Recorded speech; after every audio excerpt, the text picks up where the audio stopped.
29 მარტი საქართველოში თამბაქოს საწინააღმდეგო დღეა. წელს ამ თარიღს ქვეყანა ორგვარი რეალობით ხვდება. ერთის მხრივ გვაქვს წარმატებული რეფორმების 8-წლიანი ისტორია, მეორე მხრივ კი ფისკალური და ჯანდაცვის გამოწვევები. ცოტა ხნის წინ ევროკავშირმა თამბაქოს დაბეგურის ახალი დირექტივა განიხილა, რომელიც აქციზის მკვეთრ თითქმის 140%-იან ზრდას ითვალისწინებს. აი ისახება თუ არა ევროპული ფასები ქართულ ბაზარზე, როგორია ქვეყანაში საგადასახადო პოლიტიკა და რა არის საჭირო მწებელთა რაოდენობის შესამცირებლად. ჩვენ სტუმართან თამბაქოს კონტროლის ალიანსის ხელმძღვანელთან გიორგი ბახტურიძესთან ერთად მიმოვიხილავთ. მოგესალმებით ბატონო გიორგი. დიდი მადლობა სტუმრობისთვის. უკვე ტრადიციულად მარტი ჩვენი შეხვედრის თვეა და მოდით დავიწყოთ საუბარი სწორედ 29 მარტით, თარიღის, რომელიც საქართველოში თამბაქოს წინააღმდეგ ბრძოლის ეროვნული დღე არის. შევაფასოთ მდგომარეობა, რამდენად კეთილსაიმედოა, რასაც ჩვენებს სტატისტიკა თამბაქოს მოხმარების მიმართულებით. რა სურათი გვაქვს? ძალიან დიდი მადლობა ამ თემით დაინტერესებისათვის. ბოლო 10 წლებში საკმაოდ მნიშვნელოვნად შემცირდა თამბაქოს ნაწარმის მოხმარება. თუ 10 წლის უკან დასრულ მოსახლეობაში თამბაქოს მოხმარება იყო 33%, გასულ წელს ჩატარებული დაავადებათა კონტროლის ცენტრმა ჩაატარა კვლევის შესაბამისად 24.8%-ია თამბაქოს პროდუქტებს რაც შეეხება. რაც შეეხება ახალ პროდუქტებს, მოგეხსენებათ, ბაზარზე უკვე ბოლო წლების განმავლობაში გამოჩნდა ახალი პროდუქტები, როგორც არის ელექტრონული სიგარეტი, გასახურებელი თამბაქო და ასე შემდგომ. ასევე საღეჭის სნუსები, რომელთა ძირითადი ესე ვთქვათ სამიზნე არის ბავშვები და ახალგაზრდები სამწუხაროდ, მათი მოხმარება არის საკმაოდ მზარდი. ზრდასრულ მოსახლეობაში დაახლოებით 2%-ია, მაგრამ მოზარდებში, მაგალითად ელექტრონული სიგარეტის მოხმარება ბოლო 5 წელიწადში გაორმაგდა და 14%-ს გადასცდა. ეს უკვე საგანგაშო, რა თქმა უნდა, ციფრია. გვაქვს ერთი მხრივ თქვენს ბრძანეთ წარმატება ჩვეულებრივი თამბაქოს მოხმარების შემცირებაში, თუმცა 24.8%-ით ჯერჯერობით მაღალია და უფრო მეტი კიდე ღონისძიებებია გასატარებელი და ამავდროულად პარალელურად აუცილებელია ამ პროდუქტებთან შესაბამისი ესე ვთქვათ ზომების გატარება, მათ შორის აკრძალვაც კი, რატომ? როგორ მუშაობს კანონმდებლობა, სწორედ ეს მინდა გკითხოთ თამბაქოს კონტროლის მიმართულებით, რა რეგულაციებია, რომელსაც მიესალმებით და ასევე აქვე ვთქვათ ის მიმართულება, რაც თქვენი შეფასებით არის აუცილებლად გასატარებელი. კანონმდებლობას რაც შეეხება მის აღსრულებაზე, ჩვენი ორგანიზაცია ინტენსიურად მუშაობს 2018 წლიდან ვახორციელებთ მონიტორინგს და ათასობით შემთხვევა ფიქსირდება იგივე საოჭრო ობიექტებში სხვადასხვა პროდუქტების, ვთქვათ, რეკლამა პოპულარიზაციის კუთხით და ასევე მოწევასთან დაკავშირებით აქ ასეული გვაქვს შემთხვევები, მაგრამ მაინც ესე ვთქვათ გამოვლენა ძირითადად ხდება სამოქალაქო კონტროლის ამ მექანიზმის გამოყენებით და თვითონ მოქალაქეები სამწუხაროდ არ არიან აქტიურები. ამიტომ ეხლა თქვენი ერთადაც მინდა ვისარგებლო შემთხვევით და ბევრს გონია მაგალითად, რომ იგივე ახალი პროდუქტები თითქოს არ არის აკრძალული იგივე საზოგადოებრივი თავშეყრის ადგილებში მათი მოხმარება და პირდაპირ გეტყვით, რომ 2018 წლიდანვე მოხდა იგივე ელექტრონული სიგარეტების მოხმარების აკრძალვა დახურულ სივრცეებში და მათი რეკლამა პოპულარიზაციის ყველა ფორმის აკრძალვა. ასევე გასახურებელი თამბაქოს პროდუქტები, ასევე ყველა ჩილიმი, მაგალითად ჩილიმის არა მხოლოდ მოწევა, არამედ აპარატის გამოდებაც კი არის, ესე ვთქვათ, ამ შემთხვევაში დასჯადი ქმედება. შესაბამისად, ყურადღება მინდა ამაზე გავამახვილოთ. აღსრულების ნაწილში არის გარღვევები. კი, და განსაკუთრებით ინტერნეტ რეკლამა და პოპულარიზაციაში აქ სამწუხაროდ, მიუხედავად იმისა, რომ სრული აკრძალვა გვაქვს, სამწუხაროდ ცნობადი სახეები მაქსიმალურად ახდენენ ბავშვებში ამ ახალი ტიპის არანაკლებ ზიანის მომტანი, პირდაპირ ვიტყოდი, ლეტალური ახალი ლამაზად შეფუთული ლეტალური პროდუქტების რეკლამა პოპულარიზაციას, რაც კანონსაწინააღმდეგოა და მოუწოდებ თითოეულ მათგანს, რომ რა თუ ღირთ ამ პროცესში გადახდილი მიღებული ნებისმიერი სარგებელი, რომელიც ჩვენ ბავშვებს და ახალგაზრდებს გახდის ამ სერიოზული ნარკოპროდუქტის სადმე ესე ვთქვათ დამოკიდებულს, ხო? გარდა ამისა, ეკონომიკური ტვირთი ამ პროდუქტების მოხმარების თლიანად არის საკმაოდ მაღალი. დაახლოებით 2,5 მილიარდ ლარს ხარჯავს ჩვენი მოსახლეობა ამ ლეტალური პროდუქტების შესყიდვაში. 2 მილიარდი ლარია დამატებით ჯანდაცვითი ხარჯები, ეს არის როგორც საყოველთაო ჯანდაცვიდან, ასევე შესაბამის ქრონიკული დაავადებების მართვის პროგრამებიდან თანხა და ჯიბეებიდან თანაგადახდილი თანხები, რომ ამ პროდუქტებით დაზარალებულ ადამიანებს გაუხანგრძლივოთ სიცოცხლე. აქ არ არის საუბარი ჯანსაღ ცხოვრებაზე რამოდენიმე წლით, რამოდენიმე თვით რო გაუხანგრძლივოთ ვთქვათ, რომ ინდუსტრიიდან მიღებული შემოსავლები ვერანაირად ვერ იქნება საპირწონე, თუნდაც იმ ხარჯებისა ეკონომიკური თვალსაზრისით, რაც პირდაპირი ხარჯი გითხარით, მე 4 მილიარდ ნახევარი და ამას ემატება კიდე დაახლოებით 5-დან 7 მილიარდამდე არაპირდაპირი ხარჯი. ეს არის ის, რომ 17-16 წელი ვერ იცოცხლა ამ ადამიანმა, რაც მოცემული ჰქონდა დაბადებიდან, ხო?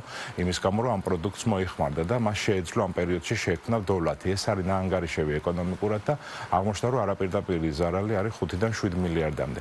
წარმოიდგინეთ, რომ ერთ მხარეს გვაქვს დაახლოებით 10 მილიარდიანი ხარჯი და მეორე მხარეს გვაქვს დაახლოებით 1 მილიარდიანი შემოსავალი.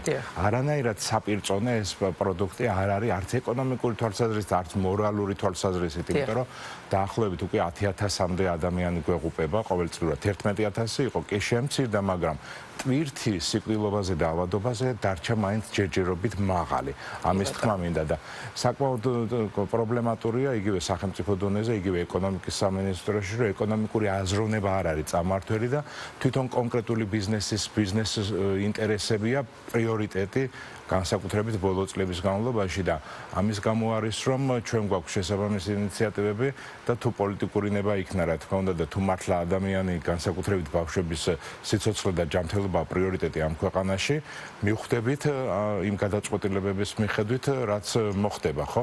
განსაკუთრებით ეს ეხება, როგორც ვთქვით, ელექტრონული სიგარეტის სრული აკრძალვა უნდა მოხდეს, როგორც ბევრმა ქვეყანამ გააკეთა ევროპაში, პოსტსაბჭოთა სივრციდან ყაზახეთმა გააკეთა და ეხლა აზერბაიჯანი შეუერთდა 1 აპრილიდან იქ საერთოდ აიკრძალება ელექტრონული სიგარეტი, ასევე ეს საღეჭი ნიკოტინის ბალიშები, რომლებიც ასევე რომელთათვის მოწყვლადი არიან ბავშვები, ესენი საერთოდ უნდა აიკრძალოს. და უნდა ვახსენოთ აუცილებლად, რომ არასწორი პოპულარიზაცია ხდება, როდესაც ეს პროდუქტი წარმოდგენილია როგორც თითქოს თამბაქოზე თავისუფლების მომტანი ან თავისდანების საშუალება.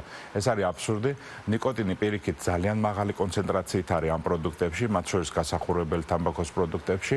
გარდა ამისა არის არომატიზატორები დამატებული იმისთვის, რომ მიმზიდველი იყოს. 8-9 წლის ბავშვები იწყებენ ელექტრონული სიგარეტის გასინჯვას. ბატონო გიორგი, ცნობიერებაზე რას გვეტყვით? ანუ ცნობიერების ამაღლება რამდენად არის მნიშვნელოვანი? კითხვისთვის უმნიშვნელოვანესია. დიდი მადლობა თქვენ ტელევიზიას და იმედი მაქვს, რომ უფრო ხშირი იქნება ეს გადაცემები და სამწუხაროდ სხვა ტელესივრცეები ჩვენთვის დახურულია. ან იგივე საინფორმაციო საკომუნიკაციო კამპანია მაგალითად გასულ წელს არა მხოლოდ თამბაქოზე, არამედ სხვა ასევე მნიშვნელოვან საკითხებზე საერთოდ ჩაიშალა, თანხა იყო 2 მილიონამდე ლარი გამოყოფილი და არც ერთი თეთრი არ დაიხარჯა. არ ვიცი, იქ გაურკვევლობა, იქ ჯანდაცვის სამინისტრო დაავადებათა კონტროლისკენ იშვერს ხერს ისინი სამინისტროსკენ და ესე რომ ვთქვათ, გაიწელა პროცესი და ბოლოს მივედით იქამდე, რომ ჩაიშალა. წელს იმედი გვაქვს, რომ გამართული საინფორმაციო კამპანია იქნება, მაგრამ სამწუხაროდ რესურსი შემცირდა ამ კუთხით, ასევე შემცირდა მონიტორინგის კუთხით, რაც რა თქმა უნდა საგანგაშოა. ეს პირდაპირ ესე რომ ვთქვათ, ინდუსტრიის ინტერესებს ემსახურება, იმის ნაცვლად, რომ გაძლიერდეს მონიტორინგი და მთელი მოცვა ქონდეს საქართველოს მასშტაბით, ეხლა უმრავლეს მუნიციპალიტეტებს ვფარავთ, მაგრამ მთელი საქართველოს მასშტაბით მონიტორინგი ვერ ხორციელდება ამ მწირი რესურსების გამო და კიდე ამის შემცირება არის, რა თქმა უნდა, ისეთი სიგნალის მიმცემი, რომ ეს კონკრეტულად ვიღაცას ნამდვილად აწყობს და ამის თქმა მინდა, რომ ეს უნდა გაძლიერდეს და იმედი გვაქვს, რომ გასულ წელს გაორმაგდება და გასამაგდება, რომ მთელი მოცვა გქონდეს საქართველოს მასშტაბით, იმიტომ რომ ძირითადად აღსრულება მაინც გამოდის, რომ ჩვენი ორგანიზაციის ესე რომ ვთქვათ, მოქმედების შედეგზეა დამოკიდებული და არა მოქალაქეების ესე რომ ვთქვათ, ამ შემთხვევაში აქტიურობაზე, როგორც მოქალაქეების რა. კი ბატონო, კიდევ ერთ საკითხს შევეხოთ, გამოწვევების საპასუხოდ ალბათ ესეც მნიშვნელოვანია. ვახსენეთ ჩვენ ევროკავშირის ახალი დირექტივა. როგორ აფასებთ თქვენ ბრიუსელში მიღებულ გადაწყვეტილებას და საქართველოში სწორედ ეხლა რაც გვაქვს ვალდებულება, ის ვალდებულება 2026 წლამდე უნდა შესრულებულიყო, მაგალითად ერთ კოლოფზე 1,8 უნდა ყოფილიყო, ესე ვთქვათ, საგადასახადო წნეხი. სამწუხაროდ ჯერობით ვართ 1,3 ევროს ფარგლებში, საშუალოდ ვამბობ, ყველა პროდუქტებზე, ანუ 50 евро ცენტი ჯერ კიდე აკლია და იმას, რომ ეხლა ევროკავშირი იგეგმება თუ არა აქციზის გაზრდა თქვენ რა ინფორმაციას ფლობთ? უნდა ვკითხოთ ფინანსთა სამინისტროს და მთავრობას, იგეგმება კი არა, წელს ნახეთ თქვენ, რომ საგადასახადო წნეხი ფაქტურად როგორც იმპორტირებულ თამბაქოზე, ასევე ადგილობრივზე განსაკუთრებით შემცირდა და 2019 2019 წლიდან გათანაბრებული იყო როგორც ადგილობრივ წარმოებაზე, ასევე იმპორტირებულზე გადასახადები, რომ არ მომხდარიყო ერთი ტიპის ლეტალური პროდუქტიდან მეორე ტიპის ლეტალურ პროდუქტზე გადასვლა და ამით დაგვეზღვია ვთქვათ იგივე მომავალთაობებით. სამწუხაროდ ეს ასე არ მოხდა, ადგილობრივთა მიმართებაში მოხდა პრეფერენციები და სამწუხაროდ დაკარგავს ბიუჯეტი 10 მილიონობით ლარს ამის გამო და ვინ აგებს პასუხს ამის გამო? ვინ მოახდინა ამ საკითხის ლობირება? ეს არის წვავე საკითხები, რომლებსაც ჩვენ უახლოეს პერიოდში ალბათ პარლამენტში დავაყენებთ.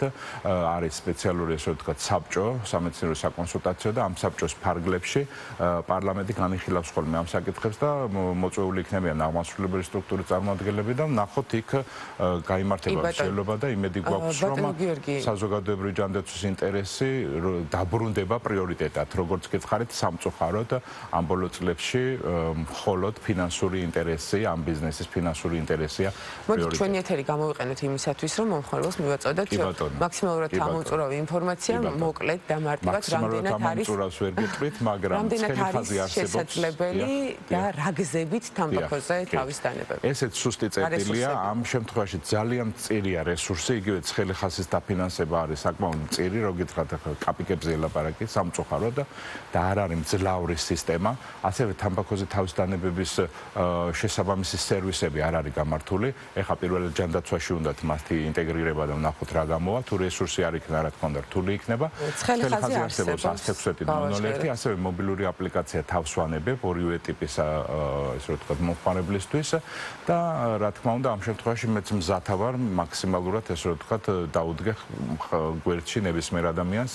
თქვენ შეგიძლიათ ჩემი ნომერი მე მივიცეთ დაინტერესებულ ადამიანებს და მარტივი რეკომენდაციები არის რა, რომ პირველ რიგში ეს არის რა თქმა უნდა გადაწყვეტილების მიღება, ამის მოტივატორები უამრავია და ამაზე რა თქმა უნდა ცხელი ხაზით და მეც შემიძლია რომ ესე ვთქვათ მე პირადად გავესაუბროთ ამ დაინტერესებულ ადამიანებს და მთავარი არის ასე ვთქვათ ამ შემთხვევაში ყველაზე უნიკალური საშუალება არის წყალი, წყალის ყლუპ-ყლუპად დალევა, ნელ-ნელა მირთმევა, რომ დეტოქსიკაციასაც უწყობს ხელს, მადის დაქვეითებასაც უწყობს ხელს და შესაბამისად ყურადღების გადატანის კარგი საშუალება, ასევე სუნთქვითი ვარჯიშები, არ არის სპეციალური ვარჯიშები საჭირო, ღრმა სუნთქვები მნიშვნელოვანია, ასევე გააკეთე ნებისმიერი რამ, როდესაც მოგეძალებათ ძლიერი სურვილი ვთქვათ მოწევის, ამ შემთხვევაში უბრალო გასეირნებაც კი წამოდგომა სავარძლიდან, დამატებით თუ კი სახში ვართ კბილების გამოხეხვა, შხაპის მიღება, უამრავი ესე ვთქვათ ეს არის დამხმარე მექანიზმები, მაგრამ თავარი არის მაინც გადაწყვეტილება, რაც ალბათ დამხმარე ფაქტორებმა უნდა განაპირობოს. გვეგონა რომ გათავისუფლებული იყო გადასახადები და სამწუხაროდ 7 წელია ჯანდაცვის სამინისტროსა და ფინანსთა სამინისტროს არ მიუღია ერთობლივი ბრძანება რომ სია შეედგინათ ამ მედიკამენტების რა უნდა ამ სიის შედგენას, ხო? ეგეც ესე რომ ვთქვათ ამ შემთხვევაში უყურადღებობის და რამდენად აქტიურია კომუნიკაცია? არ არის აქტიური, ჩვენი მხრიდან არის მაქსიმალურად ყოველთვის ვცდილობ დაავადებათა კონტროლის ცენტრთან თანამშრომლობ ჯანდაცვის სამინისტროსთან, ფინანსთა სამინისტროსთანაც და სხვა უწყებებთან, მაგრამ განათლების სამინისტროსთან ასე შემდგომ, მაგრამ ეს არ არის საკმარისი. ამ შემთხვევაში, როგორც გითხარით, მთლიანად სახელმწიფოს პოლიტიკური ნება გამსაზღვრელი ამ შემთხვევაში და იმედი გვაქვს, რომ თქვენი გადაცემა ამას შეუწყობს ხელს. კი ბატონო და მოდით ბოლოს ვთქვათ, როგორია თქვენი გეგმა, პროგრამა მაქსიმუმი გაწერილი, მაგალითად 2040 წლისთვის, როგორც ვიცი. კი, დავასრულოთ თამბაქო, ეს არის რომ და გაიზარდოს ესე რომ ვთქვათ ამ შემთხვევაში, რა თქმა უნდა, თამინდერულად გადასახადები, რომელიც ისევ ჩვენ კეთილდღეობას დაუბრუნდება და რაც შეეხება ფას манипулиრებს თამბაქოს ინდუსტრია, ყოველ კვარტლურად ამატებს ფასს და ეს რესურსები გაედინება ქვეყნის გარეთ. ამ შემთხვევაში ფისკალური ეფექტი რო გქონდეს და საგადასახადო ესე ვთქვათ, ერთადერთი პლუსი რაც შეიძლება ამ პროდუქტს გქონდეს, რაც შეიძლება მეტად უნდა დავბეგროთ ეს ერთი. რა თქმა უნდა, ელექტრონულ სიგარეტებზე ვთქვით და ამ საღეთ თამბაქოზე რო საერთოდ უნდა მოხდეს მათი აკრძალვა, ასე უნდა მოხდეს საცალო სარეალიზაციო ლიცენზირების აღდგენა 2005 წლის მერე იყო შეჩერებული და მერე გაუქმდა და ასე ხელმისაწვდომი ეს ლეტალური პროდუქტები არ უნდა იყოს არც ერთი მომხმარებლისთვის მოგეხსენებათ და კიდე უნდა გაიზარდოს ასევე ლეგალური ასაკი, ახლა 18 წელია და 21 წლამდე უნდა გაიზარდოს ლეგალური ასაკი და ასე შემდგომ. უამრავი ეს შედეგამდე მიგვიყვანს ეს იმ შემთხვევაში თუ გეგმის მიხედვით წლამდე მოხმარება დღეს 24%-ია, უნდა დავიდეს 5%-ამდე, რომ ინტერესი არ ქონდეს ამ ბიზნეს ოპერირებისათვის. ანუ ეს იქნება ამოცანა, რაც ევროპას აქვს სიტყვაზე, თუ გვინდა ვთქვათ ევროპა კი არა, ამ შემთხვევაში ევროპა შეიძლება უარყოფით კონტექსტში იქნეს გაგებული. ეს არის ამ შემთხვევაში ჩვენი ამოცანა, რომ მოუხდილდეთ ჩვენ ადამიანებს და სიცოცხლე გაუხანგრძლივოთ და ბავშვებმა არ დაიწყონ ამ პროდუქტების მოხმარება, რომ შესაბამისად ყავდეს ენერგიული და ესე ვთქვათ, შრომის უნარიანი მოსახლეობა, რაც შეიძლება დიდი ხნის განმავლობაში. ეს არის ეკონომიკური ინტერესი უსაფრთხოებისაც მათ შორის, რომ დავიცვათ ჩვენი მოსახლეობის სიცოცხლე და ჯანმრთელობა და გავაძლიეროთ ქვეყნის ეკონომიკა. კი ბატონო, ამ ეტაპზე ჩვენ შეგვიძლია კიდევ ერთხელ გავაჟღეროთ ცხელი ხაზის ნომერი 116-001 შეუძლიათ დაინტერესებულ ადამიანებს, ვისაც სურს თამბაქოსთვის თავის დანებება დარეკონ ამ ნომერზე და მიიღონ შესაბამისი დახმარება. თამბაქოს კონტროლის ალიანსის ხელმძღვანელი გიორგი ბახტურიძე იყო ჩვენი სტუმარი და ვსაუბრობდით 29 მარტზე, რომელიც თამბაქოს საწინააღმდეგო ეროვნული დღეა ჩვენს ქვეყანაში.